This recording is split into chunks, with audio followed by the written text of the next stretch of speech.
नमस्कार दोस्तों, स्वागत है आप सभी का हमारे YouTube चैनल पर। और आज फिर लेकर उपस्थित हैं आपके सामने 15 प्रश्नों के महत्वपूर्ण प्रश्नों की एक श्रृंखला पे, जिसमें हम लोग अर्थव्यवस्था के प्रश्नों को देखने वाले हैं। और इसके पहले आपकी 52 क्लास हो चुकी है जो प्लेलिस्ट में उपलब्ध हैं, जिन्हें आप कर सकते हैं। तो चलते हैं, देखते हैं कि आज आपके लिए कौन कौन से प्रमुख प्रश्न इंपॉर्टेंट है, इसमें कितने प्रश्न सही होते हैं। जरूर कमेंट करके बताइएगा। साथ में हमारे चैनल को सब्सक्राइब कीजिए, वीडियो को लाइक कीजिए और अधिक से अधिक अपने दोस्तों को भी शेयर कर दीजिए। तो बढ़ते हैं आज के अपने पहले प्रश्न पे। प्रश्न बहुत सिंपल है। वैट किस प्रकार लगाया जाता है? केवल अंतिम विक्रय पर, केवल उत्पादन स्तर पर, केवल उत्पादन तथा अंतिम विक्रय के मध्य सभी चरणों पर, केवल आयात पर। तो इसमें आपको बेटा याद जो रखना है, ये याद रखना है कि ये हमेशा जो है वैल्यू एडेड टैक्स होता है और ये हमेशा उत्पादन के जो विक्रय के मध्य के जितने भी चरण होते हैं उन सभी पे लगाया जाता है। जैसे सामान्यतः शुरू करते हैं प्राथमिक स्तर से, जैसे गेहूं है। गेहूं को उत्पादित किया गया किसान के द्वारा, इसके बाद इसको बेच दिया गया 20 रुपए के हिसाब से। अब 20 रुपए में इसे बेच दिया गया, जिसने इसे खरीदा उसे इसने क्या बनाया, उससे इसने आटा बना दिया। जब आटा बनाया गया तो इस आटे को क्या रेट में बेचा गया? आटे को इसने बेचा 40 रुपए के बीच में। इसके बीच का जो डिफरेंस हुआ ये कितना हुआ? 20 हुआ। तो इस 20 पे क्या लग जाएगा? आपका टैक्स लग जाएगा। ये क्योंकि इसने 20 रुपए पे तो पहले ही गेहूं पे जो है किया जा चुका। अब क्या किया, किसी ने आटे को खरीदा और आटे से किसका निर्माण कर दिया? ब्रेड का निर्माण कर दिया। और इस ब्रेड को बेटा उसने किसने कितने रुपए में बेचा? उसने मान लीजिए बेच दिया आपका 200 रुपए में, 200 रुपए केजी ब्रेड बेचा। अब इसके बीच का डिफरेंस कितना हो जाएगा? डिफरेंस हो जाएगा 160 रुपए का।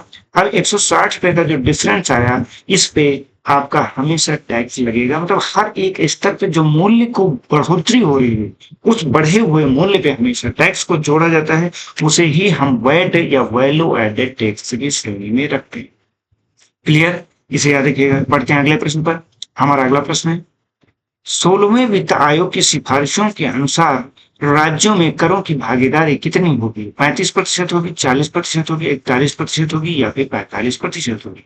तो 16 वित्त आयोग जो है इसने ये रिकमेंड किया है। और इसका जो आयोग का गठन ये राष्ट्रपति के द्वारा प्रत्येक 5 वर्ष पर राज्यों एवं इसके बीच के करों के बंटवारे के लिए एवं कैसे आय की वृद्धि हो उसके लिए गठित किया जाता है। इसने जो रिकमेंडेशन दिया है ये 41% दिया है। 41% के आधार पर ही राज्यों को करों का बंटवारा किया जाएगा। बढ़ते हैं अगले प्रश्न पर। हमारा अगला प्रश्न है, भारत में कृषि आयकर किसके द्वारा लगाया जा सकता है? केंद्र सरकार के द्वारा, आरबीआई के द्वारा, राज्य सरकारों के द्वारा या फिर वित्त आयोग के द्वारा? तो भारत में कृषि आयकर हमेशा जो लगाया जाता है ये राज्य सरकारों के द्वारा लगाया जाता है। क्यों? क्योंकि बेटा ये आपका जो है संविधान उसके अनुसार राज्य सूची का विषय है और इसीलिए राज्य के अंतर्गत राज्य सरकार ही से लगा। इसके साथ में फिलहाल वर्तमान में कृषि आयकर नहीं लगाया जाता है। हाँ, लगान लगता है आपकी भूमि के उपयोग के बदले में, जो आपसे लगान वसूला जाता है वही आपको देना रहता है। बढ़ते हैं हम अपने अगले महत्वपूर्ण प्रश्न। हमारा अगला प्रश्न है, निम्न में से कौन सा निगम क्षेत्र की आय से संबंधित नहीं है?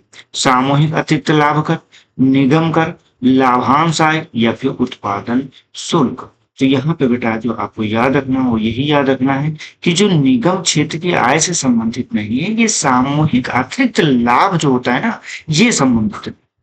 इसीलिए याद रखिएगा। क्यों? क्योंकि ये बेटा जो कंपनियों के अतिरिक्त लाभ होता है ना उसको, लेकिन इसे निगम क्षेत्र के जो सामान्य आय का हिस्सा माना ही नहीं जाता। जब सामान्य आय का हिस्सा नहीं मानेंगे तो उसमें उस पर कर भी नहीं लगेगा, तो इसीलिए इसे बाहर करके। बढ़ते हैं हम अपने अगले महत्वपूर्ण प्रश्न। हमारा प्रश्न है, निम्न में से कौन सा कर केवल संघीय सरकार के लिए होता है? सीमा शुल्क, निगम कर, दोनों या फिर बिक्री कर? तो आपका ए और बी जो सीमा शुल्क और निगम कर होते हैं ये दोनों आपके लिए जो है केवल संघीय सरकार के लिए होते हैं, इसलिए सी ऑप्शन आपका करेक्ट हो जाए। पढ़ते हैं हम अपने अगले प्रश्न पर। हमारा अगला प्रश्न, भारत सरकार के आगम राजस्व का सबसे बड़ा स्रोत क्या है? आयकर है, निगम कर है, उत्पादन शुल्क है या फिर सीमा शुल्क है? तो बेटा इसका जो आंसर होगा ये आपका निगम कर होगा, कॉर्पोरेशन का टैक्स। क्यों? क्योंकि इसी के द्वारा ही सबसे ज्यादा राजस्व प्राप्त होता है। जो आपके फैक्ट्री होती है, इंडस्ट्री होती है, इसीलिए सरकार हमेशा इस चीज को प्रमोट करती है कि इंडस्ट्री ज्यादा से ज्यादा उसके हाथ में लगे, क्योंकि वही सबसे ज्यादा उसी की आय का स्रोत है। चलते हैं हम अपने अगले महत्वपूर्ण प्रश्न पर। हमारा प्रश्न है, वह कर समूह जो केंद्र सरकार द्वारा एकत्र किया जाता है एवं राज्यों के साथ बांटा जाता है? आयकर, निगम कर, उत्पाद कर, या फिर संपत्ति कर, सीमा शुल्क, या फिर बिक्री कर, सेवा कर, या फिर मनोरंजन कर और कृषि कर। तो यहाँ पे बेटा आपको याद रखना है कि इसमें जो आपका आयकर, निगम कर और उत्पाद कर जो होता है, ये हमेशा जो है किसके, केंद्र सरकार के द्वारा ही एकत्र किया जाता है, लेकिन राज्यों के साथ बांटा जाता है। तो इस चीज को यहाँ पे याद रखिए। बढ़ते हैं अगले महत्वपूर्ण प्रश्न पर। हमारा अगला प्रश्न है, प्राथमिक मूल्यों पर भारत की सकल राष्ट्रीय उत्पाद का सर्वाधिक अनुपात किसका पाया जाता है? अब इसमें देखिए प्राथमिक मूल्यों पर पूछ रहे हैं, तो इसमें आपका राजकोषीय घाटा होगा, व्यापार घाटा होगा, चालू खाता घाटा होगा, या फिर बजट अधिशेष होगा। तो यहाँ पे जो फिजिकल डिफिसिट होता है, जिसे हम राजकोषीय घाटे के तौर पे देखते हैं, ये आपका सर्वाधिक पाया जाता है। वैसे राजकोषीय जो घाटा होता है, ये कुल व्यय एवं कुल जो प्राप्तियां होती हैं ऋण को छोड़कर, उसके बीच के अंतर को दर्शाता है, और इसे अक्सर सकल राष्ट्रीय उत्पाद के अनुपात में ही व्यक्त किया जाता है, और यह सरकार की वित्तीय स्थिति को दिखाता है। इसीलिए राजकोषीय घाटा भी एक महत्वपूर्ण टर्म आपका होता है। चलते हैं हम अपने अगले महत्वपूर्ण प्रश्न पर। प्रश्न है, निम्न में से कौन सा प्रत्यक्ष कर है? उत्पाद शुल्क, सीमा शुल्क, संपदा कर, या फिर बिक्री कर। तो इसमें बेटा आपका जो संपदा कर होता है, वेल्थ टैक्स, ये आपका जो है प्रत्यक्ष कर की श्रेणी में आता है, और ये हमेशा जो हाउसेस बने होते हैं उन पे लिया जाता है, जिससे जल आपको सप्लाई किया जाता है, आपके मोहल्ले की सफाई की जाती है, या फिर वहां से कचरा हटवाया जाता है, या फिर सीवेज बनवाए जाते हैं, उन सभी के लिए जो है इसी से फंडिंग होती है। ये बड़ा। चलते हम अपने अगले महत्वपूर्ण प्रश्न पर। हमारा अगला प्रश्न, वह कर जो संघ द्वारा लगाया जाता है, वसूला जाता है, किंतु संघ एवं राज्यों के बीच में बांटा जाता है। कृषि आय के अतिरिक्त आय पर कर, कृषि आय कर, संपत्ति कर, या फिर बिक्री कर। तो बेटा यहाँ पे याद रखिएगा, ये ऑप्शन आपका एकदम सही हो जाएगा। कृषि आय के अतिरिक्त जो आय होती है, उस पर जो कर लगाया जाता है, उसे ही जो है क्या किया जाता है, संघ के द्वारा लगाया जाता है। बाकी जो कृषि आय होती है, उसमें हमेशा सिर्फ और सिर्फ राज्य सरकार ही टैक्स लगा सकती है, क्योंकि वो राज्य सूची का ही विषय। बढ़ते हैं अगले प्रश्न पर।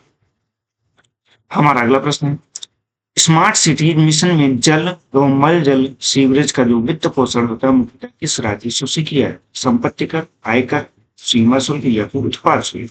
तो यहाँ पे जो प्रॉपर्टी टैक्स होता है, या जिसे संपत्ति कर कहा जाता है, इसी कर से जो है आपकी इन सभी चीजों को फंडिंग की जाती है। क्लियर बेटा? चलते हम अपने अगले महत्वपूर्ण प्रश्न।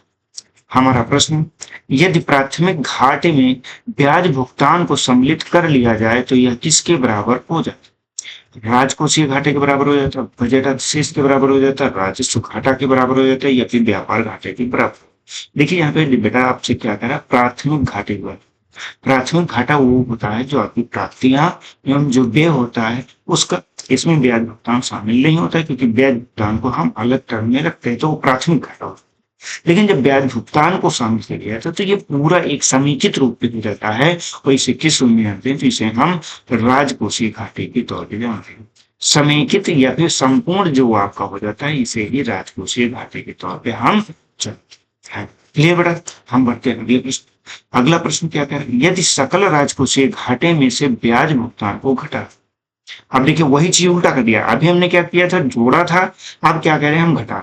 तो क्या हो जाएगा, तो बेटा ये आपका सकल प्राथमिक घाटा हो जाएगा, या फिर राजस्व घाटा हो जाएगा, या फिर बजट घाटा हो जाएगा, या फिर चालू खाता घाटा हो जाएगा। तो इसमें आपको ये याद रखना है कि ये आपका क्या हो जाएगा, ये आपका सकल प्राथमिक घाटा हो जाएगा। क्या होगा? सकल प्राथमिक घाटा। क्लियर हो गया? पढ़ते हैं अगले प्रश्न पर। हमारा अगला प्रश्न है, 12वीं वित्त आयोग की सिफारिशों के अनुसार वर्ष 2009 से 10 तक का केंद्र एवं राज्यों का जो राजस्व घाटा है, ये कितना होना चाहिए? 1% होना चाहिए, 2% होना चाहिए, 0% होना चाहिए, या फिर 3% होना चाहिए? देखिए बेटा ये पुराना पूछा हुआ प्रश्न 12वें वित्त आयोग की बात कर रहा है, लेकिन यहीं पे 16वें वित्त आयोग की अगर बात करते हैं तो उसमें 1% के अप्रॉक्स रखा हुआ है। पहले जो रखा गया था, ये 0% के आधार पर रखा गया था कि जो घाटा है, घाटा कितना होना चाहिए? 0 होना चाहिए। वैसे बात तो सही, लेकिन घाटा 0 होना चाहिए, जितना आप प्रॉफिट कर रहे हैं उतना आपका लाभ भी होना चाहिए, लेकिन वर्तमान स्थिति कुछ अलग ही दर्ज, तो इसीलिए इस चीज को कम करने का प्रयास किया जा रहा है। क्लियर? चलते हैं हम अपने अगले प्रश्न को। हमारा अगला प्रश्न है, राजस्व घाटे की अपेक्षा राजकोषीय घाटा सामान्यतः कैसा? देखिए राजस्व घाटे की बात कर रहे हैं, अपेक्षा राजकोषीय घाटा कम रहता है, बराबर रहता है, अधिक रहता है या फिर शून्य। तो हमेशा बेटा ये कैसा होगा राजकोषीय घाटा, ये हमेशा आपका अधिक ही रहता है। तो इसका सही आंसर क्या हो जाएगा, इसका सी आंसर आपका सही हो जाएगा। तो ये बेटा यहाँ तक क्लियर हो गया, किसी को कोई डाउट? कोई डाउट नहीं। तो आज का जो सेशन में हमारे इतने सारे प्रश्न थे, या फिर कितने प्रश्न सही हुए ये वो बताइएगा, साथ ही इस प्रश्न का उत्तर दीजिएगा। राजकोषीय उत्तरदायित्व एवं बजट प्रबंधन अधिनियम या फार्बियम एक्ट भारत में कब पारित किया गया था? 1999 में, 2001 में, 2003 में या फिर 2005 में? क्लियर हो गया। अब देखिए इसका उत्तर दीजिएगा। कल का जो हमने प्रश्न पूछा था, हमारा प्रश्न था भारत में विदेशी नीति का संबंधित अनुच्छेद कौन सा है? 48 से 49 से 50 से या फिर 51? तो बेटा देखिए जो विदेश नीति है किसमें वर्णित है? पहली चीज तो भाग की बात करते हैं तो डीपीएसपी में वर्णित है। ये आपका भाग कौन सा होता है? ये भाग आपका फोर्थ हो जाता है। और डीपीएसपी के अंतर्गत आपका जो आर्टिकल संख्या 51 है, ये 51 ही कहता है आपका अंतर्राष्ट्रीय शांति व सुरक्षा।